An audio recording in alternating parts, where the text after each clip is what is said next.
The story of the Junkers F-13 begins in the turbulent aftermath of the First World War, when the future of aviation was shifting from military necessity to civilian application. During the conflict, aircraft had proven their value in reconnaissance, combat, and strategic operations. But with peace came a pressing question: how could this new technology serve societies in a commercial context? The war had left Germany in economic turmoil, constrained by the Treaty of Versailles, which limited its military aviation industry, but not explicitly its civil developments. It was in this environment that Hugo Junkers, one of the most visionary engineers of the early 20th century, conceived of an aircraft that would revolutionize air transport. Junkers had already been a pioneer in all-metal construction, experimenting with duralumin and corrugated sheet metal skinning during the war. His firm, Junkers Flugzeugwerke, had produced the JI, an armored ground attack aircraft that introduced the advantages of metal over traditional wood and fabric construction. The lessons learned from that program became the foundation for a bold new idea: a civilian airliner built entirely from metal, robust, weather-resistant, and capable of regular service under conditions that would quickly degrade wooden aircraft. The aim was to create not just a machine for wealthy enthusiasts, but a practical aircraft that could form the backbone of a sustainable airline industry. The design team at Junkers began work in 1918 under Hugo Junkers' direct supervision. Their concept was radical for its time: a cantilever-wing monoplane with a fully enclosed cabin for passengers. Most contemporary designs were still biplanes with open cockpits, limited range, and fragile structures. The F-13 would embody modernity in every sense, not only through its metal fuselage, but also in its approach to passenger comfort and safety.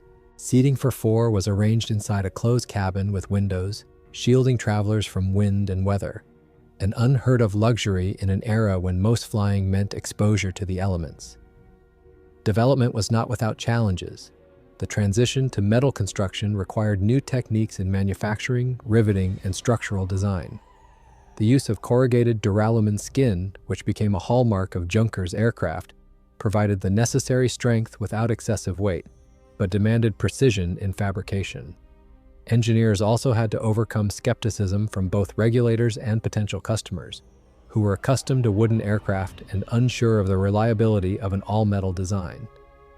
Junkers himself championed the concept tirelessly, emphasizing the durability, ease of maintenance, and long-term economic benefits of metal airframes. The blueprint that emerged was elegant and functional. With a wingspan of nearly 15 meters and a streamlined fuselage, the F-13 looked unlike any of its contemporaries.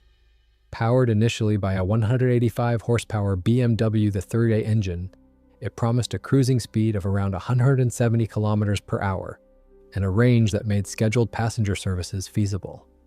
The aircraft could take off and land on relatively short fields, making it suitable for the small airstrips and improvised landing grounds that characterized early civil aviation infrastructure.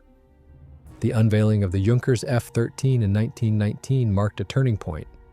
While many contemporaries regarded it as an experimental curiosity, it was in fact the prototype of modern commercial aviation. It represented a philosophical and technological leap. The airplane was no longer a fragile contraption, but a reliable vehicle designed for routine, everyday use. In the years to come, the F-13 would prove that air travel could evolve from spectacle to system, and in doing so, it set the template for the airliners that would dominate the skies in the decades ahead. The prototype of the Junkers F-13 was completed in the summer of 1919 and quickly stood out as an aircraft that was unlike anything else in the skies. The monoplane layout, with its cantilever wing and absence of external struts or bracing wires, immediately distinguished it from the biplane designs still dominating the era. Its corrugated duralumin skin, a feature inherited from Junkers' wartime experience, gave the aircraft an unusual appearance but provided immense structural strength. This approach allowed the fuselage and wings to withstand stresses that would have been impossible for wood and fabric airframes. The first flight took place on June 25, 1919, piloted by test pilot Émile Mons. Observers noted how smoothly the aircraft handled compared to contemporary designs. Its stability in the air and resistance to turbulence impressed those accustomed to the fragile and often unpredictable nature of wooden biplanes. The enclosed passenger cabin, with its cushioned seats and protection from weather, was another revelation. For the first time, passengers could experience flight as a form of travel rather than an ordeal, shielded from wind, rain, and engine exhaust. The testing program revealed both the aircraft's strengths and its challenges. On the positive side, the all-metal construction proved exceptionally durable. Landings on rough fields caused far less structural damage than on wooden aircraft, and the fuselage resisted warping and rot. Maintenance crews quickly realized that the F-13's skin required far less frequent repair, lowering operational costs. The metal surfaces also withstood exposure to rain and snow, making the F-13 far more adaptable to different climates. On the other hand, the design placed new demands on manufacturing and operation. Riveting and assembling corrugated duralumin panels required advanced factory techniques and a skilled workforce, raising production costs. The early BMW 3A engine, while sufficient for initial trials, struggled at higher altitudes and was prone to mechanical issues. Engineers experimented with alternatives, including the Mercedes D3A and later the more reliable Junkers L2 and L5 inline engines. These upgrades improved performance and gradually established the F-13 as a dependable workhorse. Flight trials also refined the aircraft's operational limits. Test pilots found that the F-13 handled differently from biplanes with heavier controls but superior glide and landing characteristics. The monoplane wing reduced drag, allowing for better cruising speeds, but required careful design adjustments to ensure safe stall behavior. These lessons fed directly into production models, with modifications made to wing shape, tail design, and undercarriage to improve handling and reliability. By late 1919 and early 1920, the F-13 was ready to move beyond testing into commercial service. Junkers promoted it as the world's first purpose-built airliner, stressing not just its technical achievements but also its practical benefits for airlines.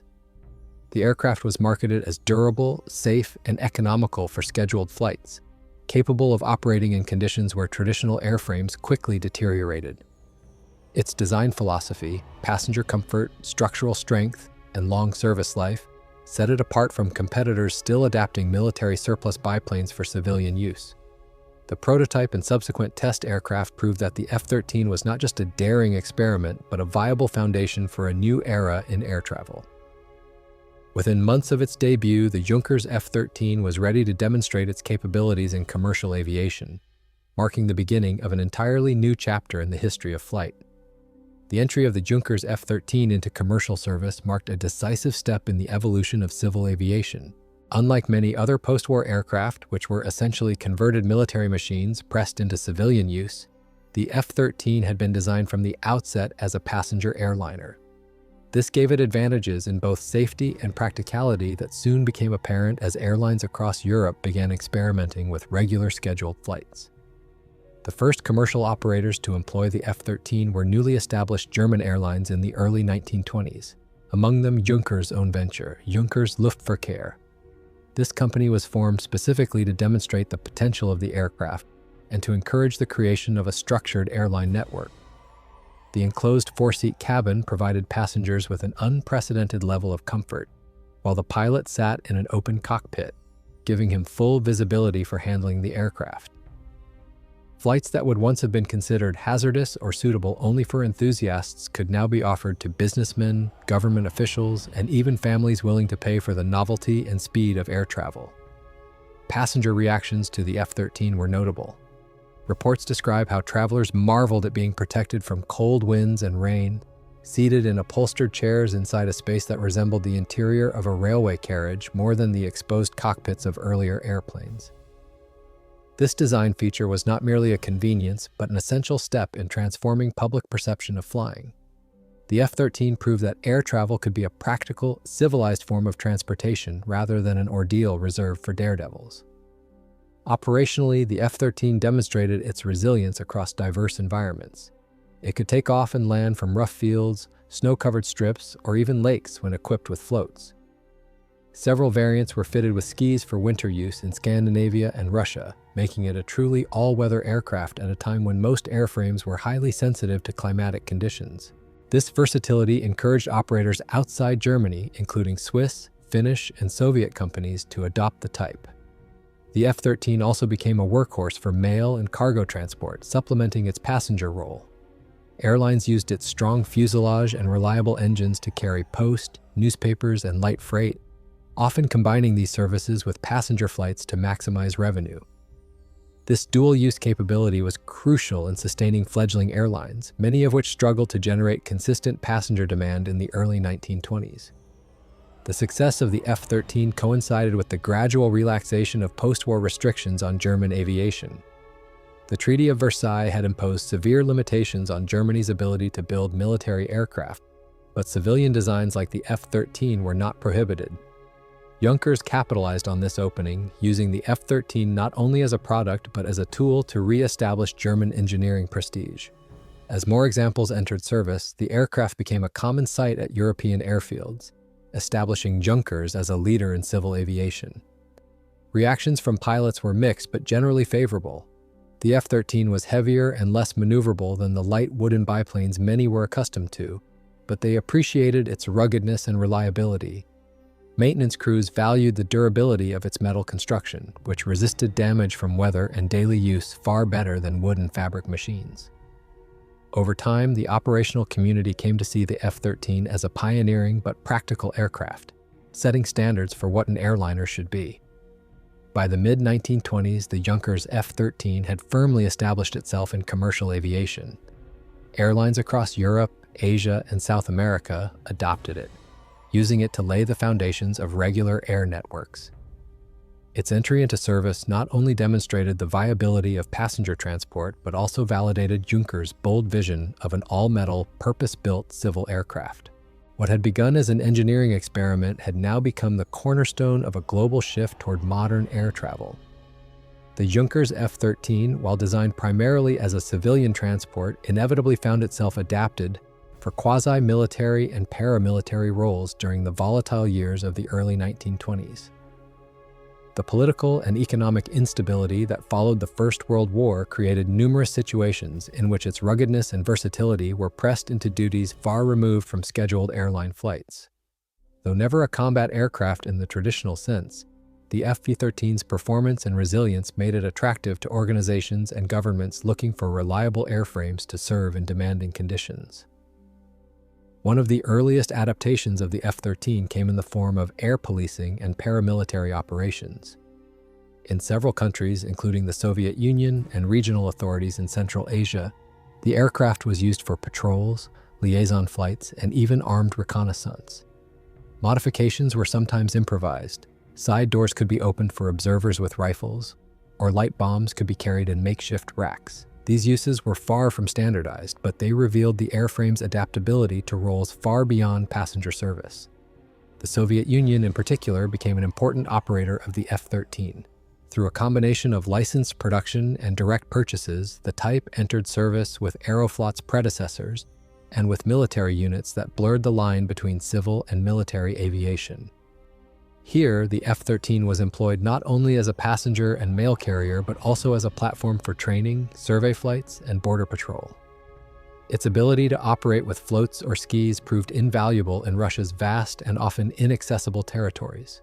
While not designed for combat, the F-13 contributed to the consolidation of aviation infrastructure in the Soviet state, providing both logistical support and a model for domestic aircraft development. Elsewhere, the F-13 occasionally appeared in policing roles in colonial territories. Its reliability in remote environments meant it could be used by European operators in Africa and the Middle East for reconnaissance and control flights. While its limited payload restricted any serious offensive capability, it provided valuable aerial presence in regions where few other aircraft could endure the conditions. In Germany itself, where military aviation was tightly restricted, the F-13 became an indirect contributor to future combat aviation. Engineers and pilots who gained experience with the type carried their knowledge forward into military programs when rearmament began in the 1930s. The Junkers firm, through the F-13, maintained its expertise in all-metal construction and operational support networks, ensuring continuity of knowledge even during years of prohibition.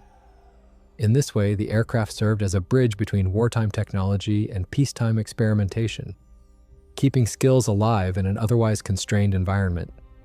In South America, the F-13 saw extensive service in the Andes and Amazon regions, where its strength and ability to operate from rudimentary fields gave it a practical advantage. Some were used in connection with border disputes and military support flights, often carrying supplies and personnel into areas that were inaccessible by road. Though not formally armed, these missions sometimes placed the F-13 in contested or hostile environments, highlighting its usefulness as a multi-purpose transport. The F-13's role in these military-adjacent activities illustrates the broader truth of early aviation. Boundaries between civil and military use were fluid, and aircraft often shifted between roles as circumstances demanded.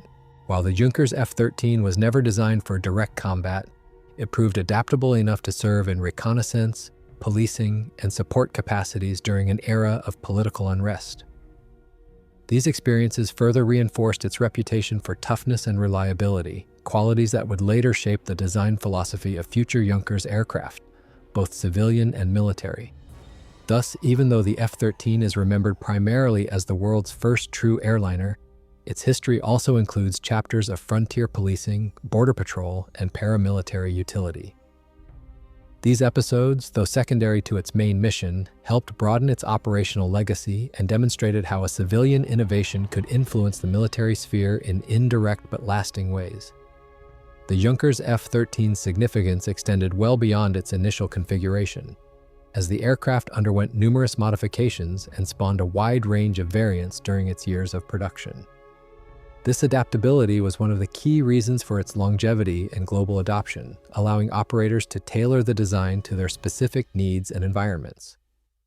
From its engines to its landing gear, the F-13 evolved continuously, reflecting both technological progress and the demands of an expanding international aviation market. One of the most visible areas of change was its power plant. The original prototype was powered by the 185-horsepower BMW 3A engine, adequate for testing but quickly replaced in production aircraft by stronger and more reliable alternatives.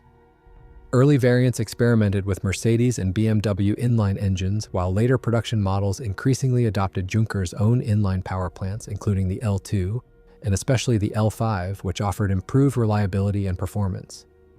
These changes not only boosted the aircraft's speed and ceiling, but also extended its operational range, making it more attractive to airlines seeking dependable service. Landing gear variations also contributed to the F-13's versatility. The standard version used a conventional fixed undercarriage for grass or dirt fields, but operators in different environments demanded alternatives.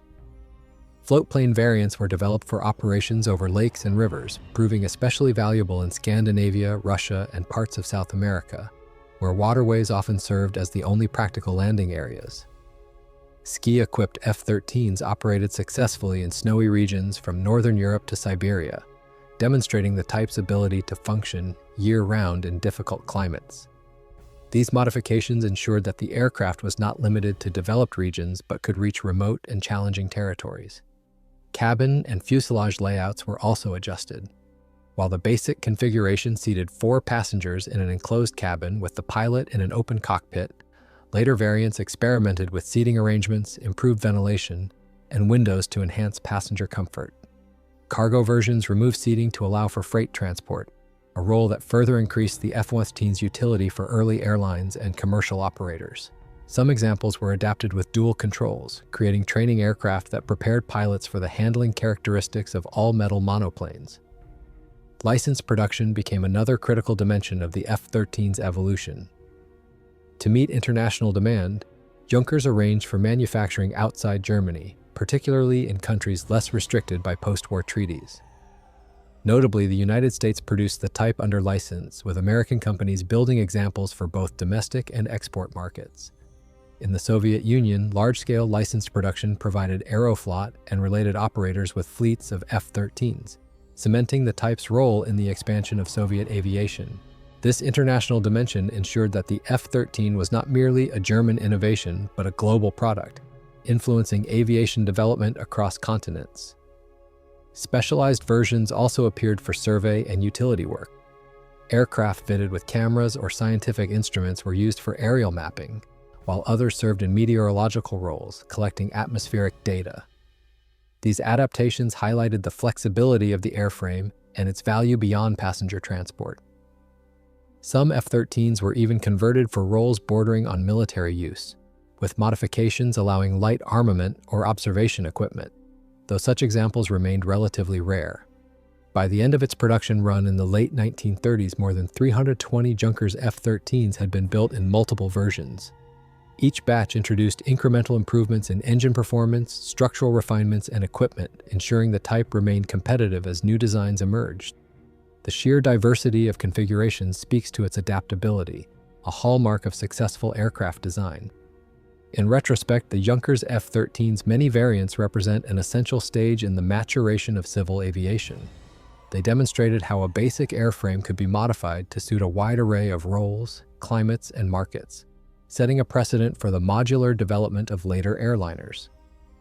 By accommodating passengers, cargo, training, scientific research, and even semi-military tasks, the F-13 established itself not only as the first true all-metal airliner but also as a versatile aviation platform, capable of evolving with the needs of its operators around the world. The global impact of the Junkers F-13 extended far beyond its immediate role as a pioneering passenger aircraft. It became both a technological milestone and a cultural symbol of aviation's transition into the modern era. Its influence touched every aspect of flight, from airline development and international export to the shaping of design philosophies that would define commercial and military aircraft for decades to come. Export success was one of the most striking aspects of the F-13 story. While initially produced for German operators, the aircraft quickly found customers abroad. Switzerland was among the earliest adopters, where the rugged airliner proved invaluable in alpine conditions. Finland, Sweden, and Norway embraced it as well, using both wheel and float-equipped variants to overcome geographic challenges. In the Soviet Union, licensed production turned the F-13 into a workhorse of early Aeroflot operations, extending reliable service across vast territories. Beyond Europe, the type reached South America, where its ability to handle difficult terrain and improvised landing grounds made it well-suited for pioneering routes in countries like Colombia, Peru, and Brazil. Each new operator helped cement its reputation as the first truly international airliner.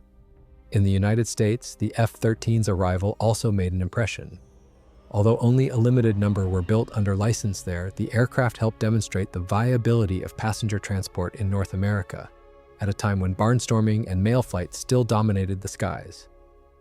American observers noted its enclosed cabin, durable construction, and suitability for regular services, features that influenced the thinking of companies such as Boeing and Ford as they developed their own early airliners. The Ford Trimotor, in particular, bore clear traces of Junkers' design philosophy, with its corrugated metal skin and emphasis on ruggedness. The legacy of the F-13 was not limited to civil aviation. By proving the value of all-metal construction, it directly shaped the development of military aircraft as well. Later Junkers designs, including the W-33 and the famous Ju-52 carried forward the lessons of the F-13, applying them to larger transport aircraft that would serve airlines and air forces alike. Other nations also embraced metal construction, recognizing its superiority in terms of durability and service life. The F-13's influence thus extended to the very core of how aircraft were built and understood, bridging the gap between fragile wooden biplanes and the robust monoplanes that dominated by the 1930s. Culturally, the F-13 became a symbol of the new era of flight. Photographs of passengers seated comfortably inside its cabin circulated widely in newspapers and magazines, presenting air travel as a respectable and achievable form of transport rather than a dangerous spectacle. Its use by early airlines gave the public their first taste of scheduled air services, making the idea of flying for business or leisure increasingly familiar. In this sense, the F-13 did more than carry passengers. It carried aviation itself into the mainstream consciousness of the 1920s. By the late 1920s, newer designs began to eclipse the F-13, but its role as a trailblazer ensured that it remained in service for many years. Surplus aircraft found new lives in secondary airlines, charter services, and training roles. Several were preserved, and today surviving examples can be seen in museums such as the Deutsches Museum in Munich and the Smithsonian National Air and Space Museum in Washington, D.C. These preserved aircraft continue to remind visitors of the dawn of commercial aviation and the audacity of designing an all-metal airliner at a time when such ideas seemed futuristic. The global significance of the Junkers F-13 lies in its dual identity. It was at once a practical machine that proved the viability of passenger flight and a technological statement that reshaped the future of aircraft design. Its export history, its adoption by airlines on multiple continents, and its influence on both civil and military aviation ensured that it was not just a German innovation, but a world-changing one. It was the aircraft that carried aviation into its modern age, leaving a legacy that endures in every metal airliner that has flown since. Beyond its well-documented role as the first all-metal airliner and its widespread use by early airlines, the Junkers F-13 also has a history shaped by lesser-known episodes that reveal just how versatile and forward-looking this design truly was. Many of these chapters remain overshadowed by the fame of later Junkers models, yet they show the extent to which the F-13 served as a testbed, a tool of experimentation, and an unexpected participant in the shifting political and technological climate of the 1920s and early 1930s. One of the most overlooked uses of the F-13 was its role in advancing aerial survey and mapping. Several aircraft were modified to carry cameras and instruments for photogrammetry, tasks that demanded stability, endurance, and the ability to operate in remote areas.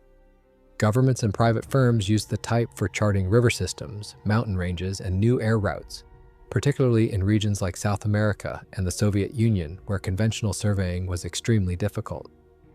These missions not only demonstrated the F-13's adaptability, but also provided essential data for infrastructure development and air navigation. Another forgotten story lies in its involvement with polar and extreme environment operations. Equipped with skis or floats, the F-13 served expeditions into Arctic and subarctic zones, where its robust metal construction proved more resilient than wooden aircraft, which often warped or cracked in the cold. Pilots and explorers found it a trustworthy machine for reaching areas previously inaccessible, using it to deliver supplies, support scientific research, and establish the credibility of aviation in the most inhospitable climates. These pioneering flights foreshadowed the later role of larger Junkers aircraft in Arctic exploration and transpolar aviation. In some cases, the F-13 was tied to secretive or politically sensitive activities.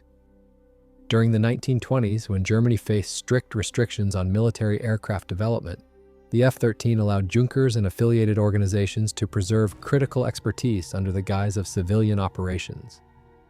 Certain aircraft were quietly adapted for training pilots and testing concepts that would later be applied to military designs. Although officially a civil transport, the type became a convenient means of bypassing restrictions, ensuring continuity in design and operational practices during an otherwise constrained period. The F-13 also saw experimental adaptations that never entered full production but pushed the boundaries of what civil aviation could attempt. Engineers tested new engines, alternative cabin layouts, and even aerodynamic modifications on the airframe. Some prototypes served as platforms for advancing Junkers' structural methods, particularly the refinement of corrugated duralumin skinning and cantilever wing construction. These experiments directly influenced the success of subsequent models like the Junkers, W-33 and Ju-52, making the F-13 a stepping stone in technological evolution as much as a frontline product. Veterans and pilots who flew the F-13 often reflected on its unique character. Many remarked on its demanding handling compared to lighter wooden aircraft, but almost all acknowledged its unmatched durability. Operators in remote areas described how it endured harsh treatment, rough fields, and climates that quickly grounded other types. These recollections, often buried in memoirs or company reports, underline how the aircraft inspired confidence in those who depended on it for survival in isolated environments. Finally, some F-13s lived surprisingly long second lives, passing from commercial operators to private owners, training schools, or local governments. In certain cases, they were flown well into the 1930s, long after more modern designs had appeared, because their robustness and simplicity made them reliable in roles where cutting-edge performance was less important than endurance. These lingering examples testify to the longevity of a design that had begun as an experiment but proved adaptable enough to remain useful nearly 2 decades after its first flight. Taken together, these unseen chapters broaden the understanding of the Junkers F-13's contribution to aviation. Beyond its role as the world's first all-metal airliner, it was a research platform, a polar explorer, a surveyor of continents, and even a discreet participant in the maintenance of German aviation expertise under international constraints. Its hidden history reinforces its reputation as a foundational aircraft of the modern era, an aircraft that, in many ways, carried aviation further than its designers could have anticipated. By the time production of the Junkers F-13 wound down in the early 1930s, the aircraft had already secured its reputation as a pioneer. Yet its influence did not end with the last deliveries. Its final chapter was written in the way it bridged early aviation and the modern era, leaving behind a set of standards and expectations that became permanent fixtures in airline and aircraft design. More than any individual record flight or technical novelty, the true legacy of the F-13 lay in the paradigm it created for civil air transport. In practical terms, the aircraft's retirement was gradual. Many examples were sold to secondary operators, smaller airlines, and private owners who continued to use them for regional services, aerial photography, or charter flights. Its rugged structure allowed it to remain in serviceable condition long after contemporary wooden aircraft had deteriorated.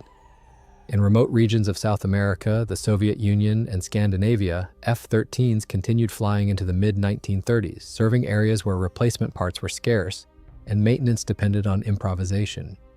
These aircraft symbolized endurance as much as innovation, their long careers a testament to the soundness of Junkers' design philosophy. Culturally, the F-13 entered history as an icon of the transition from war to peace, from fragile biplanes to robust airliners, and from experimental flights to organized networks. It became a subject for photographs, advertisements, and early airline posters, where it was depicted as the embodiment of reliability and modernity. Passengers who flew aboard it often remembered the sense of security provided by the enclosed cabin, and these impressions influenced public acceptance of air travel at a time when many still viewed flying with skepticism. The aircraft thus played a role not just in transportation, but in reshaping society's relationship with the sky. In museums and historical collections, the F-13 was recognized early as a milestone worth preserving. Several examples were saved and restored, with notable survivors displayed in the Deutsches Museum in Munich, the Technik Museum Dessau, and the Smithsonian National Air and Space Museum in Washington, D.C. Each of these aircraft serves as a reminder of a design that once redefined aviation, helping modern audiences grasp the leap from the flimsy machines of 1914 to the sleek transports of the 1930s. In 2013, a painstakingly accurate, airworthy reproduction of the F-13 was completed and flown in Germany, demonstrating once more the practicality and elegance of Hugo Junkers' vision nearly a century after its debut. From a technical perspective, the F-13's most enduring legacy was the establishment of all-metal construction as the future of aviation. Its corrugated duralumin skin and cantilever wings were not merely engineering experiments, they became the building blocks of subsequent designs such as the Junkers W-33, Ju-52, and countless later aircraft worldwide. Competitors like Ford and Boeing adopted similar principles in their own pioneering airliners, setting the stage for global commercial aviation as an industry built on durability, efficiency, and passenger safety. The template of the F-13 can be seen in nearly every airliner that followed, from the Douglas DC-3 to modern wide-body jets. By the end of its operational life, the Junkers F-13 had transported thousands of passengers, delivered mail and cargo across continents, supported exploration and scientific work, and even taken part in politically sensitive missions. Its contributions cannot be measured solely in production numbers, but in the way it defined what an airliner could be. It showed that aircraft could be built not for single flights or short-term exhibitions, but for long-term, reliable service that transformed flight from adventure into infrastructure. The F-13 thus remains a cornerstone in aviation history. It was the machine that proved the airliner concept was viable, that durability mattered as much as innovation, and that commercial aviation could be built on engineering foresight rather than improvisation. In this way, the Junkers F-13 did more than open the skies to paying passengers. It gave aviation its modern form, setting standards that continue to shape the industry more than a century later. The broader legacy of the Junkers F-13 lies not only in its technical innovations, but also in the way it permanently altered the direction of global aviation. Before its debut, aircraft were often thought of as fragile, short-lived machines, suited mainly for sport, exhibition, or military reconnaissance. The F-13 challenged that perception by proving that airplanes could become durable, economical vehicles for everyday use. Its existence made regular air travel conceivable, laying the groundwork for the structured airline networks that defined the 20th century. One of the most profound impacts of the F-13 was its demonstration of the practical benefits of all-metal construction. At a time when skepticism still surrounded the use of metal in aviation, the F-13's consistent performance and long service lives silenced critics. Unlike wooden aircraft, which were vulnerable to warping, rot, and frequent repairs, the F-13 could withstand constant use in harsh conditions with relatively little maintenance. This reliability encouraged investors, governments, and passengers to place greater trust in aviation, accelerating its acceptance as a viable mode of transport. Its influence can be traced directly into the designs that followed. The Junkers W-33 and W-34 built upon its principles and expanded them to larger capacities, enabling long-distance flights and record-breaking journeys. The famous Ju-52-3 Mares, the workhorse of European airlines in the 1930s, carried forward the F-13's corrugated duralumin skin and structural philosophy. Outside Germany, manufacturers also embraced the lessons of the F-13. Ford's tri-motor in the United States clearly echoed Junkers' concepts, while Boeing incorporated aspects of all-metal construction that became standard by the 1930s. The F-13 was not merely an aircraft, it was a design philosophy that spread worldwide. The cultural impact was equally significant. For many of the first paying passengers, their experience of flight came aboard the F-13. Its enclosed cabin marked a turning point.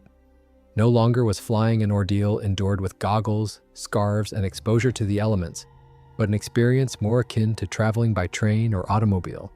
This shift in passenger perception was essential for the growth of commercial airlines.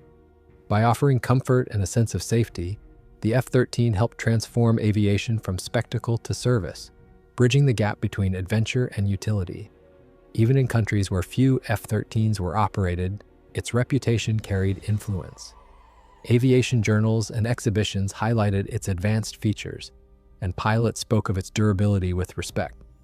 It quickly became a reference point for what a modern airliner should be.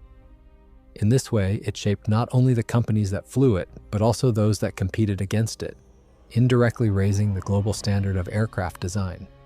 By the time its production ceased in the early 1930s, the world had already moved toward larger, faster, and more capable transports. Yet the F-13's fingerprints remained on every one of them. It was the proof of concept that convinced an industry, and by extension the world, that airliners could be built as reliable machines for daily use. Its role in the global spread of civil aviation from Europe to South America and from Russia to North America ensured that it was remembered not just as a German achievement, but as a cornerstone of international aviation history. In summary, the Junkers F-13 left behind a legacy that transcended its modest size and production numbers. It created a model for the airliner as a class of aircraft, established all-metal construction as the foundation of aviation, and gave ordinary people their first true experience of commercial flight. More than any other aircraft of its era, it marked the turning point when flying ceased to be a fragile novelty and became a sustainable part of modern life. By the time the last Junkers F-13s were withdrawn from service, its place in aviation history was already secured as a landmark achievement. It was the aircraft that made possible the transition from experimental flying to organized, sustained air transport, and in doing so, it defined the very idea of the airliner. What began as a bold concept in 1919 matured into a machine that proved itself across continents, climates, and missions, establishing a standard that guided civil aviation for decades to come. The historical significance of the F-13 can be measured in several dimensions. Technically, it validated all-metal construction at a time when most designers still clung to wood and fabric. Its corrugated duralumin skin, cantilever wing, and robust fuselage demonstrated that metal airplanes could be lighter, stronger, and more durable than their predecessors. This insight did not remain limited to Junkers. Competitors across the globe adopted the principle, ensuring that by the mid-1930s, nearly every serious airliner was a descendant of the F-13 in concept, if not in form.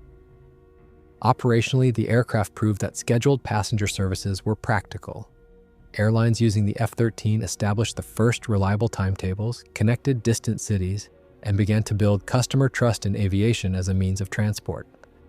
Its adaptability, with floats, skis, and cargo conversions, showed that aircraft could serve diverse roles in a single airframe family. In this way, the F-13 not only launched routes in Europe, but also opened air corridors in the Americas, Russia, and Asia, linking remote communities that had previously been isolated. Culturally, the F-13 shifted the public perception of flight. Passengers no longer had to endure the cold and exposure of open cockpits. They could travel in enclosed comfort, shielded from weather. This single change redefined aviation from a daredevil pursuit into a service for ordinary people. It was a psychological breakthrough as much as a technical one, laying the foundation for the widespread acceptance of airlines in the interwar years. Its afterlife in preservation and memory reinforced this legacy. Restored examples in European and American museums continue to illustrate its revolutionary features, while the modern reproduction built in the 21st century reminded aviation enthusiasts of its elegance and foresight. The fact that an aircraft designed over a century ago can still fly safely today is a powerful testament to the soundness of Juncker's vision. Ultimately, the story of the Junkers F-13 is one of firsts. It was the world's first true all-metal airliner, the first to place passenger comfort at the heart of its design, and the first to show that aircraft could be durable, reliable tools for commerce rather than fragile novelties. It opened the skies to routine travel, influenced nearly every subsequent transport aircraft, and laid the cornerstone of civil aviation as we know it. Though replaced long ago by larger and faster successors, the F-13 remains a milestone against which progress can be measured. Its contribution to both technology and society was disproportionate to its size, proving that aviation's future lay not in isolated feats but in everyday service. In that sense, the Junkers F-13 did not simply open a new chapter in aviation, it opened the age of modern flight itself.